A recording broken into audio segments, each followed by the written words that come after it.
Hello friends, welcome to our YouTube channel.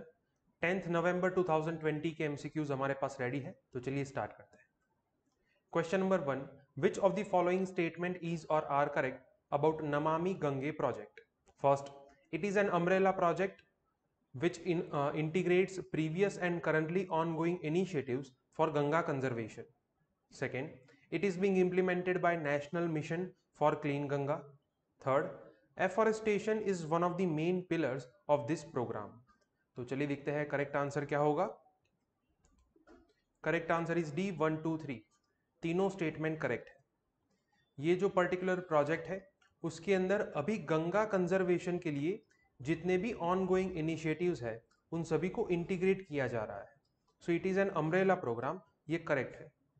Second is also correct, इसको implement किस programme के under किया जा रहा है? National Mission for Clean Ganga के अंडर इसे इंप्लीमेंटेड किया जा रहा है। और उसके टोटल 8 मेन पिलर्स हैं, उसमें से एक ये भी है एफोरेस्टेशन। उसके अलावा है पब्लिक अवेयरनेस, बायोडाइवर्सिटी, फिर रिवर फ्रंट डेवलपमेंट। तो ये सारे मेन पिलर्स है इस पर्टिकुलर नमामि गंगे प्रोजेक्ट। तो तीनों स्टेटमेंट करेक्ट है, आंसर होगा डी 1, 2 एंड 3। सो जैसे कि कल उत्तराखंड का फाउंडेशन डे था, तो उत्तराखंड के कौन से मेजर प्रोजेक्ट्स है उसको न्यूज़पेपर के अंदर मेंशन किया गया था। आज के 10 क्वेश्चंस में से 7 क्वेश्चन जो है वो 9 तारीख के द हिंदू न्यूज़पेपर के हैं और बाकी के क्वेश्चन जो है वो 10 तारीख के हैं। सो ये जो पर्टिकुलर आर्टिकल था which talks about the Namami Gange project. Question number 2, which of the following statement is or are correct? First, the leader of opposition is the leader of the largest party that has not less than 1/10 of the total strength of the house. Second, leader of opposition is not a statutory post but emerged from parliamentary conventions. Third, a private member's bill can be introduced in legislative assembly with 7 days prior notice. तो चलिए देखते हैं correct answer क्या होगा। Correct answer is C 1 only. Second and third जो है वो incorrect है। लीडर ऑफ अपोजिशन का मतलब क्या होता है कि किसी सिंगल लार्जेस्ट पार्टी के पास अगर टोटल जितनी भी स्ट्रेंथ है किसी भी हाउस की उसकी 1/10 सीट्स है। फॉर एग्जाम्पल किसी हाउस के अंदर 500 मैक्सिमम सीट्स है, तो 500 में से 1/10 मतलब 50 सीट्स मिनिमम उनके पास होनी चाहिए। अगर किसी सिंगल लार्जेस्ट पार्टी के पास ये मिनिमम सीट्स है then it is eligible to be appointed as the leader of opposition. ये लीडर ऑफ अपोजिशन जो है वो एक स्टैट्यूटरी पोस्ट है, इसलिए ये सेकंड जो है वो गलत होगा।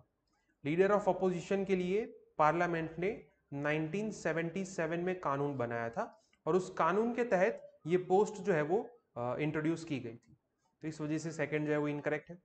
Third is also incorrect because private member bill जहां पे भी हो, चाहे वो पार्लियामेंट में हो या फिर लेजिस्लेटिव असेंबली में, वहां पे 15 डेज की प्रायर नोटिस जो है वो मैंडेटरी है, राइट। तो इस वजह से सेकंड एंड थर्ड इनकरेक्ट है, आंसर इज सी 1 ओनली। सो हरियाणा के अंदर वहां पे जो लीडर ऑफ अपोजिशन है who was the former chief minister of Haryana, तो उनको अभी रिसेंटली सेंटर ने जो फार्म एक्ट्स लागू किए हैं, तो दूसरे स्टेट के जैसे उनको भी ये फार्म एक्ट्स जो थे वो नेगेट करने थे, उसका अपोज करना था और उसके खिलाफ नए बिल्स जो है वो पसार करने थे। लेकिन वहां पे ये ऑपोजिशन जो है वो रूलिंग पार्टी नहीं है, मतलब कि अगर इनमें से किसी को भी कोई बिल इंट्रोड्यूस करना है then it will be considered as the private member's bill. और अगर प्राइवेट मेंबर बिल है तो 15 दिन की नोटिस जरूरी है। इस वजह से ये particularly leader of opposition and private member's bill जो है वो न्यूज में है। Question number 3, the generalized system of preferences is related to which of the following country? First UK, second European Union, third USA and fourth France. So let us see what is the correct answer. Correct answer is C USA. काफी आसान question है। ये GSP system जो है वो काफी बार news में रहती है। जीएसपी सिस्टम का मतलब क्या होता है कि जो डेवलप्ड कंट्रीज है, जो इंडस्ट्रियलाइज्ड कंट्रीज है, वो डेवलपिंग कंट्रीज को ये प्रेफरेंसेस देते हैं कि सर्टेन गुड्स एंड सर्विसेज जो है वो ड्यूटी फ्री ट्रेड रूट से डेवलप्ड कंट्री के अंदर एंटर कर सकते हैं। सो ये सिस्टम जो है यूएसए के अंदर प्रेवलेंट है और रिसेंटली ये इस वजह से न्यूज में थी बिकॉज यूएसए ने इंडिया को इस पर्टिकुलर जीएसपी सिस्टम में से निकाल दिया था, इस वजह से ये सिस्टम न्यूज में थी। सो अभी यूएस के अंदर इलेक्शन की रिजल्ट आ गए हैं। जो फॉर्मर प्रेसिडेंट थे डोनाल्ड ट्रंप, उन्होंने इंडिया को जीएसपी में से बाहर निकाला था, तो इस वजह से ये पर्टिकुलर आर्टिकल जो है वो इस सिस्टम की बात कर रहा है कि जो बाइडेन के आने से कौन सी सिस्टम में चेंजेस आएंगे और उनका इंडिया के प्रति रिएक्शन क्या होगा। So this article do talk about the system of generalised system of preferences. Question number 4. Which of the following statement is or are correct? First, the scope of postal balloting in US is wider than in India. Second, the US Federal Election Commission has broader mandate than Election Commission of India. तो चलिए देखते हैं correct answer क्या होगा। Correct answer is a, one only. Second जो है वो incorrect है। यूएस के अंदर प्रेसिडेंशियल इलेक्शन जो है उसके अंदर भी पोस्टल बैलेटिंग सिस्टम का यूज होता है। इंडिया के अंदर ये पोस्टल बैलेटिंग सिस्टम जो है वो काफी लिमिटेड है। फॉर एग्जांपल कि पुलिस पर्सोनल है, आर्मी के जवान है, तो सिर्फ उन्हीं लोगों को ये फैसिलिटी दी जाती है कि वो पोस्टल बैलेट से अपना वोट जो है वो दे सकते हैं। बाकी की पोस्ट के लिए बाकी जितने भी लोग हैं, जितने भी वोटर्स हैं, उनके लिए ये सिस्टम जो है वो अलाउ नहीं करती इंडिया में। सेकेंड जो है वो इनकरेक्ट है बिकॉज यूएस का जो फेडरल इलेक्शन कमीशन है वो इंडिया की कंपैरिजन में काफी वीक है। वहां पे इलेक्शन कमिश्नर्स भी ज्यादा है और इलेक्शन कमिश्नर्स जो है वहां की parties, that is democratic party and Republic party, वो नॉमिनेट करते हैं, राइट। तो आज के न्यूज़पेपर में ये जो आर्टिकल है which is written by the former chief election commissioner of India, काफी अच्छा आर्टिकल है। यहाँ पे कंपैरिजन दी गई है कि कैसे इंडिया और ये जो यूएस का इलेक्शन कमीशन जो है वो अलग है।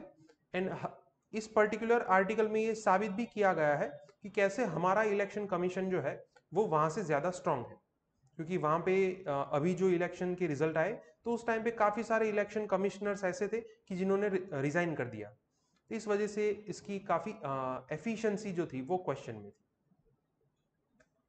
Question number 5. Which of the following statement is or are correct about the report Assessment of Climate Change over the Indian Region? First, it was published by Intergovernmental Panel on Climate Change, that is IPCC. Second, Hindu Kush Himalayan region is more prone to rise in temperature than the rest of India. Third, if the India's nationally determined contributions are met, we can control the rise in temperature. तो चलिए दिखते हैं correct answer क्या होगा। Correct answer is B, second and third. First जो है वो incorrect है। ये रिपोर्ट जो है वो आईपीसीसी ने पब्लिश नहीं किया था, it was published by ministry of earth sciences. Ministry of earth science ने ये पहला first of its kind report है ये, जो कि इंडियन रीजन के ऊपर क्लाइमेट चेंज का असेसमेंट क्या है वो बताता है। According to this report, India ने जो राइज इन टेम्परेचर का टारगेट है वो शायद मीट नहीं हो पाएगा, बिकॉज उसके अंदर ये लिखा है कि the temperature will see a rise of 4.4 degree Celsius at the end of this century. अगर मान लो कि हम जो नेशनली डिटरमाइंड कंट्रीब्यूशंस है अंडर द पेरिस एग्रीमेंट 2015 उसको अगर हम पूरा कर लेते हैं, फिर भी ये टेम्परेचर जो है उसे हम 3 डिग्री सेल्सियस तक ही लिमिट कर पाएंगे, तो उसको कंट्रोल कर पाएंगे, ये बात सही है। तो थर्ड जो है वो करेक्ट होगा, we can control the rise in temperature if we meet the nationally determined contributions. Second जो है वो भी करेक्ट है। Hindu Kush Himalayan region according to this report is the most prone to the rise in temperature.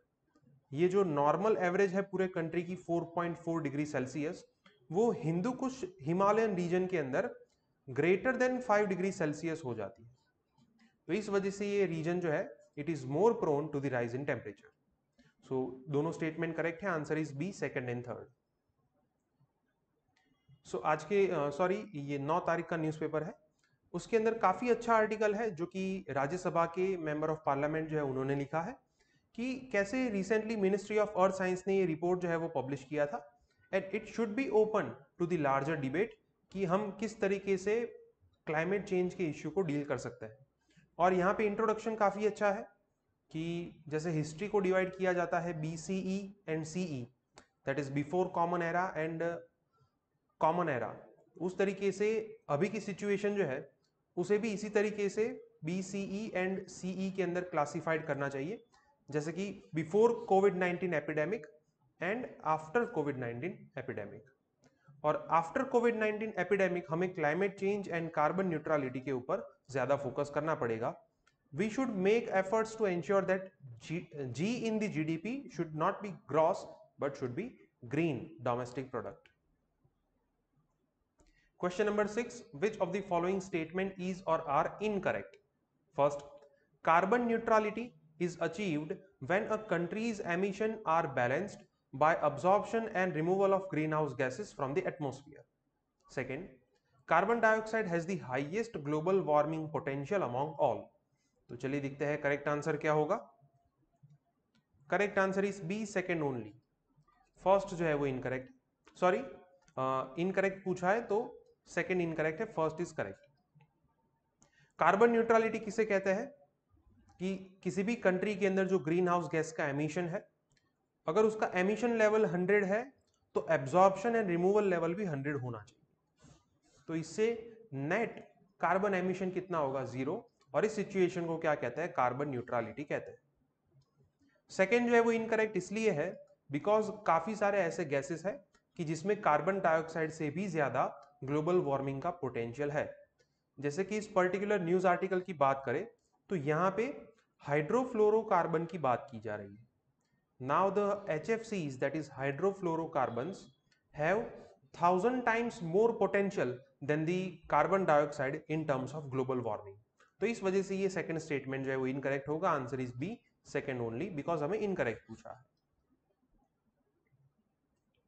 Question number 7, arrange the following places from north to south. First, Ram Mandir of Ayodhya, second golden temple, third Sabarimala temple and fourth Konark sun temple.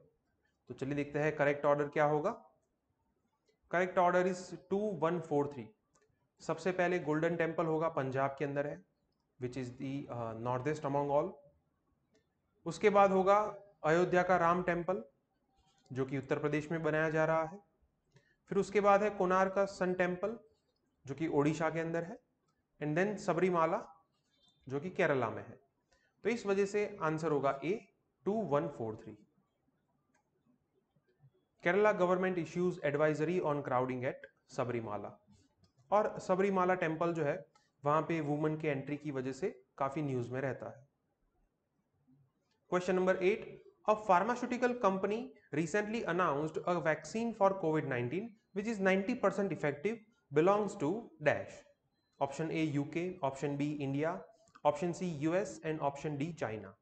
So let us see, the correct answer is C US। काफी आसान question था, आप सबको पता होगा ये news कि Pfizer company जो है जिन्होंने ये अनाउंस किया है कि हमारी कोविड-19 वैक्सीन जो है which is 90% effective, and this company belongs to United states.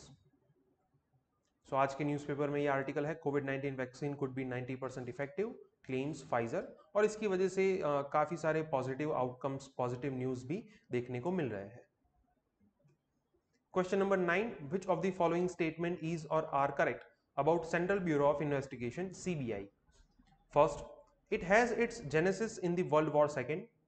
Second, it is a nodal police agency in India to coordinate investigation on behalf of Interpol member countries. Third, its conviction rate is one of the highest in the world. So let us see what is the correct answer. The correct answer is D 1 2 and 3, तीनों statement जो है वो correct है। ये CBI जो है उसको statutory powers कहां से मिलते हैं, स्पेशल पुलिस एस्टैब्लिशमेंट में से। CBI गेट्स इस powers from the special police establishment.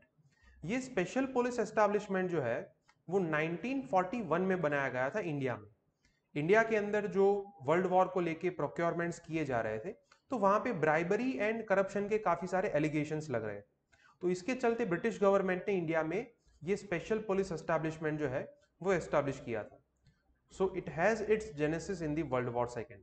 First जो है वो करेक्ट होगा। सेकेंड जो है वो भी करेक्ट है। इंटरपोल मतलब इंटरनेशनल पुलिस, उसके जितने भी मेंबर कंट्रीज है तो उसके साथ कोऑर्डिनेट करने के लिए इंडिया में ये पुलिस एजेंसी है CBI. Third is also correct because इसका कन्विक्शन रेट जो है it is 65 to 70% which is one of the highest in the world. तो इसलिए ये सीबीआई जो है वो काफी रेप्यूटेड इन्वेस्टिगेशन एजेंसी है। So answer is D 1, 2 and 3। लेकिन सीबीआई जो है वो कंट्रोवर्सी में इसलिए रहती है बिकॉज काफी सारे जो नॉन बीजेपी रूलिंग स्टेट्स है उन्होंने रिसेंटली ये सीबीआई को जो जनरल कंसेंट दिया जाता है वो विड्रॉ किया है। एंड उस लिस्ट में एक नाम और ऐड हो गया है, दैट इज पंजाब। पंजाब ने भी ये जनरल कंसेंट जो है वो रिवोक किया है। Question number 10, which of the following reforms were taken up at the time of establishment of 15th Finance Commission? First is GST, second replacement of Planning Commission with Niti Aayog, and third is abolition of categorization of certain expenditure. तो चलिए देखते हैं correct answer क्या होगा। Correct answer is D 1, 2 and 3। ये तीनों reforms जो है जब फाइनेंस कमीशन को बनाया गया था 2017 में तो उस टाइम पे किए गए थे। 2017 is the year of implementation of GST, goods and services tax. उसी टाइम पे ये जो 12th 5 ईयर प्लान जो है वो कंप्लीट होता था। तो planning commission was replaced with the NITI Aayog. Third जो है वो भी करेक्ट है। उसी साल से हमने जो planned and non planned expenditure थे, planned expenditure and non planned expenditure, उसको अबॉलिश किया था। तो 15th फाइनेंस कमीशन के सामने बहुत बड़ी चुनौती थी। ये तीनों रिफॉर्म्स करेक्ट है। Answer is D 1, 2 and 3। So finance commission ने अपना रिपोर्ट दिया है। इस साल का रिपोर्ट स्पेशल इसलिए है बिकॉज उन्होंने सेपरेट सेक्शन बनाया है ऑन स्टेट्स फाइनेंसेस। तो ये फाइनेंस कमीशन का बेसिक था। ये पर्टिकुलर रिपोर्ट के बारे में हम हमारे अगले वीडियो में एमसीक्यूज देखेंगे। ओके फ्रेंड्स, तो आज के 10 एमसीक्यूज यहाँ पे कंप्लीट होते हैं। अगर आपको कोई डाउट है तो आप कमेंट सेक्शन में लिख सकते हैं। हमारे वीडियो आपको पसंद आए तो वीडियो को लाइक कीजिए और हमारे चैनल को सब्सक्राइब कीजिए। Thank you.